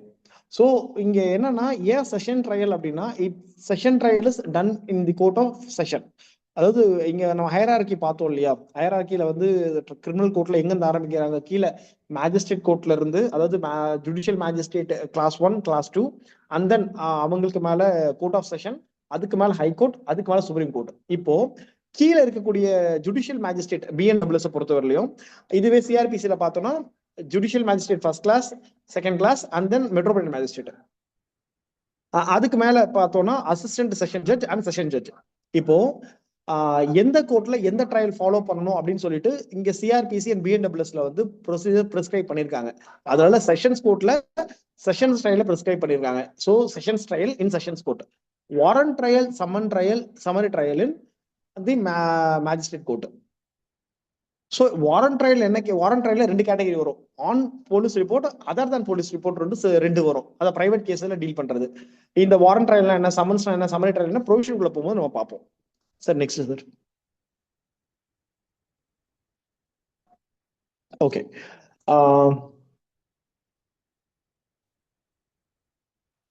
So இப்போ நம்ம பார்க்குற ஒரு முக்கியமான ஏரியா என்னன்னா, ஒரு அக்யூஸ்ட் வந்து கோர்ட்ல ப்ரொடியூஸ் ஆயிட்டாரு. அக்யூஸ்ட் கோர்ட்ல ப்ரொடியூஸ் ஆனதுக்கு அப்புறமேட்டு ஃபர்ஸ்ட் வந்து ஒரு அஃபென்ஸ் நடக்குது. அந்த அஃபென்ஸ் பத்தின இன்ஃபர்மேஷன் போலீஸ்க்கு வருது. போலீஸ் போய் இன்வெஸ்டிகேட் பண்றாங்க. இன்வெஸ்டிகேட் பண்ணி அவர் அரெஸ்ட் பண்றாங்க. அரெஸ்ட் பண்ணதுக்கு அப்புறம் அவருக்கு பெயில் கொடுக்குறாங்க. பெயில் வந்து பெயில் அவர் ஷூரிட்டி எல்லாம் கொடுத்துட்டு பெயில் வெளில போறாரு. அதுக்கப்புறம் கோர்ட் ஃபைனல் ரிப்போர்ட் ப்ரொடியூஸ் பண்றாங்க, சப்மிட் பண்றாங்க. ஃபைனல் ரிப்போர்ட் சப்மிட் ஆனதுக்கு அப்புறமேட்டு என்ன ஆகுதுன்னா, ஃபைனல் ரிப்போர்ட் சப்மிட் ஆனதுக்கப்புறம் சம்மன் அனுப்பி அவரை கோர்ட்டுக்கு அப்பியர் ஆக சொல்றாங்க. அவரு கோர்ட்டுக்கு அப்பியர் ஆகிறாரு. அப்பியர் ஆனவொன்னு என்ன பண்ணுவாங்க அப்படின்னா, அவருக்கு காப்பீஸ் கொடுப்பாங்க. காப்பீஸ்னா என்னன்னா 207 ஆஃப் சிஆர்பிசி கீழ அவர் மேல சார்ஜ் ஃப்ரேம் பண்ணுவாங்க. அந்த சார்ஜ் எதுக்காக ஃப்ரேம் பண்றாங்க அப்படின்னா, it is a judicial notice given to the accused. So ஒரு சார்ஜ் ஃப்ரேமிங் எதுக்கு நடக்குது அப்படின்னா, ஒரு கேஸ் என்ன மாதிரி போகணும்ன்ற ரோட் மேப் தான். அதாவது அஃபென்ஸ் தான் அவர் பண்ணியிருக்காரு. ஸோ இந்த அஃபென்ஸுக்கு இந்த சார்ஜ்ன்னு சொல்லிட்டு இந்த சார்ஜை ஃப்ரேம் பண்ணி இந்த சார்ஜுக்குள்ளதான் இந்த கேஸ் நம்ம நடத்த போறோம் அப்படின்ற மாதிரி சார்ஜ் ஃப்ரேமிங் பண்றாங்க. So it is a judicial notice. ஒரு அக்யூஸ்ட் மேல அவர் மேல என்ன குற்றம் சாட்டப்பட்டிருக்குன்னு அவருக்கு தெரியணும். முதல்ல அதை தெரியப்படுத்தி அவர் சைடு இருக்க வாதத்தை கேட்கணும். அவர் டிஃபென்ஸ்க்கு அவர் ரெடி ஆகணும். அதுக்காக judicial notice given to the accused regarding the allegations or the offense against him and prepare him for his defense. அதுதான் வந்து சார்ஜ் ஃப்ரேமிங். இப்ப இந்த சார்ஜ் ஃப்ரேமிங்ல வந்து என்னென்னலாம் இருக்குன்னா, form of charge, alteration of charge, joinder of charge, இதெல்லாம் என்னன்றதை நம்ம பின்னாடி பார்க்கலாம். Next plea bargaining. ப்ளீ பார்கெனிங்ன்றது இன்னைக்கு இப்ப ரீசெண்டா இன்ட்ரோடியூஸ் ஆனது. ஒன்றும் இல்லை, நம்ம வெளியில பண்ற கட்ட பஞ்சாயத்தை லீகலா பண்ணுவோம் உள்ள, அவ்வளவுதான். டபுள் ஜியோபாடி அப்படின்றது என்னன்னா, நம்ம எல்லாருக்குமே தெரியும், ஒரே அஃபென்ஸ்க்காக 2 முறை ஒருத்தர் ட்ரை. சாரி சார், சார் ஒரு doubt sir. Yes sir. Sorry to introduce. Yes sir. Sir இப்போ கோர்ட்ஸ், வேரியஸ் கோர்ட்ஸ் நீங்க சொல்லிட்டு வந்தோம்ல சார், என்னென்ன செஷன்ஸ் கோர்ட் அந்த கோர்ட்னு. இப்போ அஃபென்ஸ் நடக்கிற ஜூரிஸ்டிக்ஷனை வச்சு கோர்ட் டிசைட் ஆகுமா, இல்லாட்டி அஃபென்ஸோட ஹீனியஸ் குவாலிட்டி ஆஃப் த அஃபென்ஸை வச்சு டிசைட் ஆகுமா sir? Sir it depends on the nature of the offence sir. நீங்க கேட்ட நேச்சர் ஆஃப் தி அஃபென்ஸ் தான் கோர்ட். ஆமா, நேச்சர் ஆஃப் தி அஃபென்ஸ். இப்ப மர்டர் அப்படின்னா அந்த மர்டர் வந்து என்ன மாதிரியான அஃபென்ஸ்ன்றது நேச்சர் ஆஃப் தி அஃபென்ஸ். இப்ப மர்டர் அப்படின்னு இருக்கு இல்லீங்களா? Yes sir. இப்ப மர்டர் அப்படின்றது ஒரு அஃபென்ஸ், தெஃப்ட்ன்றது ஒரு அஃபென்ஸ் இல்லையா? ஓகே ஓகே இப்போ டூ டிஃபரெண்ட். மர்டரும் அஃபென்ஸ் தான், தெஃப்டும் அஃபென்ஸ் தான். ஃபார் எக்ஸாம்பிள் இது வந்து ஒரு மதுரை ஜூரிஸ்டிக்ஷன் நடக்குது வச்சுக்கோங்களேன். ஓகே. மதுரையில இங்க மாட்டுத்தாவணின்ற ஏரியால நடக்குது. சரி சார். இப்ப அதே ஒரே ஏரியால மர்டரும் நடக்குது, தெஃப்டும் நடக்குதுன்னா இந்த மர்டரை எங்க ட்ரை பண்ணணும்னு யாரு சொல்றாங்கன்னா, இந்த மர்டருக்கான பனிஷ்மெண்ட் என்னன்றது ஐபிசி அண்ட் பிஎன்எஸ் சொல்லுது. Okay fine. இதை யாரு ட்ரை பண்ணணும்னு சொல்ற ஏரியா தான் சிஆர்பிசி அண்ட் பிஎன்டபிள்யூஎஸ்ல ஷெட்யூல் 1. Oh right. ஷெட்யூல் 1ல நம்ம எடுத்து பார்த்தோம்னா கிளாசிஃபிகேஷன் ஆஃப் அஃபென்ஸ் கொடுத்திருப்பாங்க. Okay okay. அப்ப இந்த அஃபென்ஸை யாரு ட்ரை பண்ணணும்னு சொல்லி ப்ரொவிஷனலா சொல்லியிருக்காங்க. Right sir. அந்த நேச்சர் ஆஃப் தி அஃபென்ஸை வச்சு தான் எந்த கோர்ட்டுக்கு போகுமோ அது போகும். ஆமா போகும்ன்றது இது எப்படி நம்ம சொல்லணும்னா நேச்சர் ஆஃப் அஃபென்ஸ் சொல்லி நிறுத்த கூடாது. சிஆர்பிசி அண்ட் பிஎன்டபிள்யூஎஸ் ஷெட்யூல் 1ல கிளாசிஃபிகேஷன் ஆஃப் அஃபென்ஸ் சொல்லிருக்குன்னு சொல்லணும் நம்ம. Oh right right. Yes sir. அப்படி சொன்னாதான் எக்ஸாம்ல மார்க் நமக்கு. இது ஜெனரலா வந்து நம்ம புரிதலுக்கு நேச்சர் ஆஃப் அஃபென்ஸ். ஆனா ப்ரொவிஷனா போகும்போது அந்த ஷெட்யூல் 1ன்னு அது மென்ஷன் பண்ணும். ஆமா ஆமா கரெக்ட் சார். இப்போ அப்ப எல்லா ஜூரிஸ்டிக்ஷன்லயும் எல்லா கோர்ட்டும் இருக்குமா, இல்லாட்டி எல்லா ஜூரிஸ்டிக்ஷன்லயும் எல்லா கோர்ட்டும் இருக்கும்? எல்லா கோர்ட்டும் இருக்கும். ஓகே இருக்கும். Thank you sir.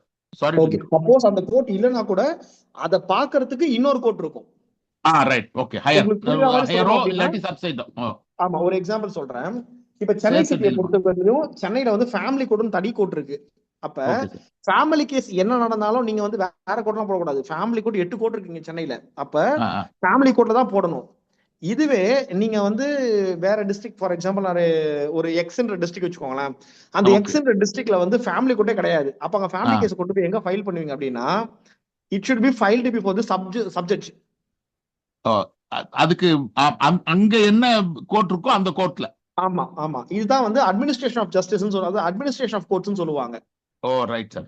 இது எங்க டீல் ஆயிருக்கு அப்படின்னு பாத்தீங்கன்னா ஒரு நிமிஷம் இருங்க.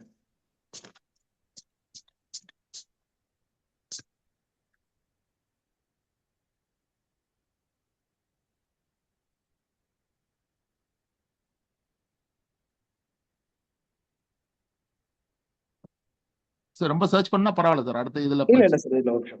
இப்போ சிஆர்பிசி சாப்டர் 2 எடுத்தோம் அப்படின்னா அதுல வந்து constitution of criminal courts and ஆபீசர்ஸ்னு இருக்கும். Oh right right. Okay okay. அட்மினிஸ்ட்ரேஷன்ல படிச்சீங்கன்னா கம்ப்ளீட்டா A to Z இது எல்லாமே தெரிஞ்சுக்கலாம். Okay sir. So kind of. Thank you so much sir. You can நீங்க கண்டினியூ பண்ணலாம் சார். Yes sir. சோ இது நம்ம என்ன டபுள் ஜியோ பாடி. ஏன் டபுள் ஜியோ பாடி வந்து நம்ம பேசுறோம்னா ஒரு பர்சனை ட்வைஸ் தி அஃபென்ஸ் ஒரு அஃபென்ஸ்க்கு he should not be tried for twice அப்படின்றதுக்காக. இதுக்கு எங்க ப்ரொடெக்ஷன் இருக்குன்னா ஆப்வியஸ்லி நமக்கு ஆர்டிகல் 20 clause 2லயும் 300 CRPSல இருக்கு. So there is a bar for the second trial அப்படின்னு சொல்லுவோம். இதுல சில எக்ஸெப்ஷன்ஸ்லாம் இருக்கு. அதை நம்ம செஷன்ஸ் போகும்போது பார்ப்போம். Sir next sir.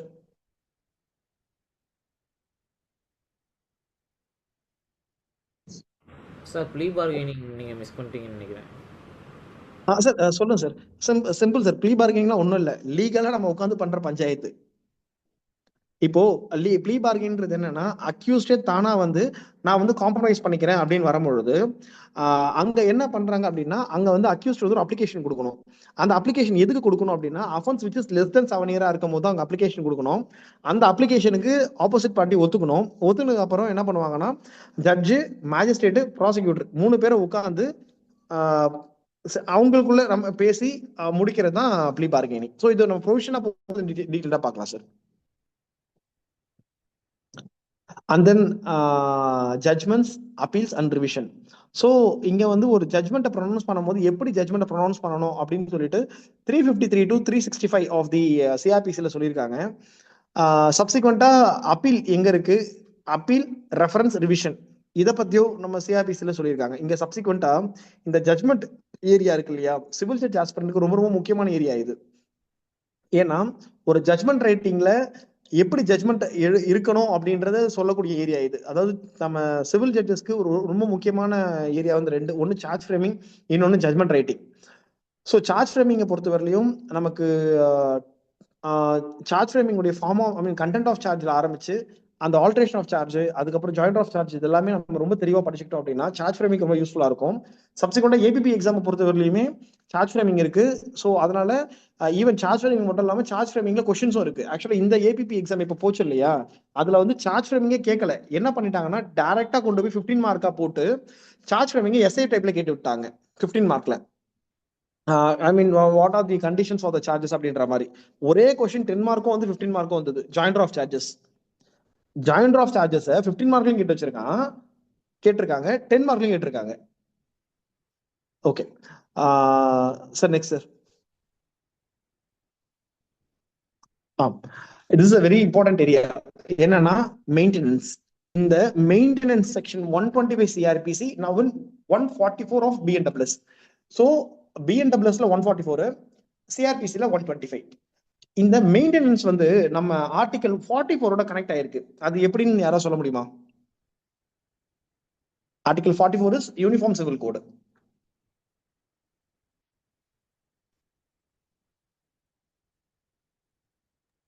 Irrespective of religion la and 144 la நம்ம மெயின்டெனன்ஸ் கேட்கலாம் sir. Exactly sir. So this is the first provision to implement in all over India as a uniform civil code. ஏன்னா 125 CRPC கீழ irrespective of the religion anybody can claim maintenance against the person those who are specified there.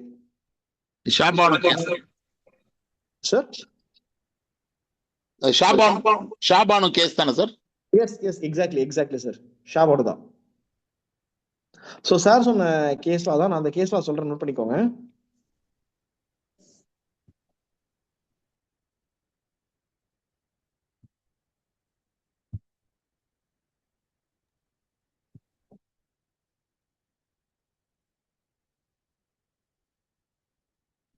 Mohammed Hamid Khan versus Shah Bano Begum. Yes sir. Okay. AIR 1985 SC page number 945. இங்க என்ன ratio டிசிடென்டி அப்படின்னா, அதாவது ratio டிசிடென்டின்றது அந்த operative portion of the judgment என்னன்னா, even a divorced Muslim can claim maintenance under section 125 CRPC. Section 125 CRPC is a secular and welfare oriented provision அப்படின்னு சொல்லிட்டு அந்த ப்ரொவிஷனுடைய ஆப்ஜெக்ட் சொன்ன கேஸ்ல இது. Mohammed Hamid Khan versus Shah Bano Begum, AIR 1985 SC page number 945. அங்க என்ன சொல்றாங்கன்னா, செக்ஷன் 125 CRPC வந்து இட்ஸ் a secular அப்படின்றாங்க. ஸோ கான்ஸ்டியூஷன் பிரியாம்பிளோட அதை கனெக்ட் பண்றாங்க கொண்டு போயிட்டு. அதே மாதிரி this is the first provision to say that uniform civil code implement பண்ணது. எந்த மதத்தை சேர்ந்தவரும் இது கீழே வந்து ஜீவனாம்சம் கேட்டுக்கலான்ட்டு. இப்ப இந்த மெயின்டெனன்ஸ்ல புது ஆக்ட் தட் இஸ் BNWS இருக்கு இல்லையா, இதுல ஒரு சேஞ்சஸ் ஏதாவது இருக்கா உங்களுக்கு தெரிஞ்சு? Participants,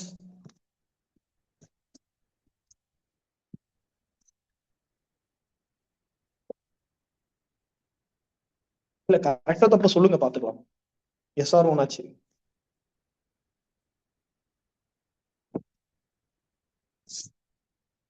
okay. ஸோ 145 ஆஃப் BNWSல 145 ஆஃப் BNWS ப்ரொசீஜர் அப்படின்ற ஏரியால ஃபாதரையும் மதரையும் சேர்த்திருக்காங்க. அதாவது என்னன்னா, நீங்க மெயின்டெனன்ஸ் கேட்கணும் அப்படின்னா எந்த ஜூரிஸ்டிக்ஷன்ல இருந்து எங்க கேட்கறீங்களா அதுக்கு டெரிட்டோரியல் ஜூரிஸ்டிக்ஷனை பேஸ் பண்ணி தான் நீங்க மெயின்டெனன்ஸ் கேஸ் ஃபைல் பண்ண முடியும். இப்ப நியூ ஆக்ட்ல செக்ஷன் 145 ஆஃப் BNWSல subsection 1D where is father or mother resides. இப்ப ஃபாதரோ மதரோ கேட்கணும்னா அவங்க எங்க இருக்காங்களோ அந்த இடத்துல கேட்கலாம் அப்படின்றத ஆட் பண்ணிருக்காங்க. அப்புறம் சப்சிக்வெண்டா முன்னாடி வந்து மைனர் சைல்டு அப்படின்றது இருந்தது, அந்த மைனர்ன்ற டேர்ம் டெலீட் பண்ணிட்டு வெறும் சைல்டுன்னு மட்டும் வச்சிருக்காங்க. ஓகே, இதை பத்தி நம்ம செஷன்ஸ் போகும்போது டெப்தா போவோம். ஸோ ஜேஜே ஆக்டை பத்தி சிஆர்பிசி டீல் பண்ணுச்சு. இப்போ பிஎன்டபிள்யூஸ்ல இல்ல அந்த இர்ரெகுலாரிட்டிஸ்னா என்னன்னா, சில பர்டிகுலரா சில ப்ரொவிஷன்ஸை வந்து கண்டிப்பா ஃபாலோ பண்ணி தீரணும்.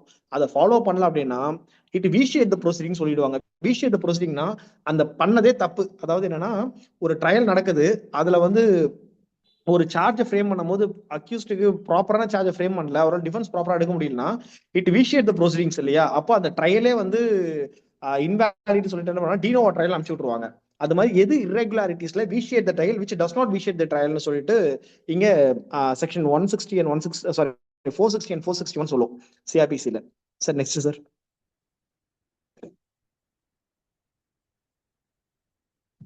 ஓகே பார்ட்டிசிபென்ட்ஸ், ஸோ ஹவவர் ஓவராலா ஒரு சின்ன ஒரு இன்ட்ரோடக்ஷன் தான் சிஆர்பிசி அண்ட் பிஎன்டபிள்யூஎஸ் பத்தி கொடுத்துருக்கோம். இன்னும் இதை பத்தி நிறைய பேச வேண்டியிருக்கு. ஆல்மோஸ்ட் எல்லாருக்கும் அண்டர்ஸ்டாண்ட் ஆயிருக்கும்னு நம்புறேன். இதுல ஏதாவது டவுட் இருந்தா கேளுங்க.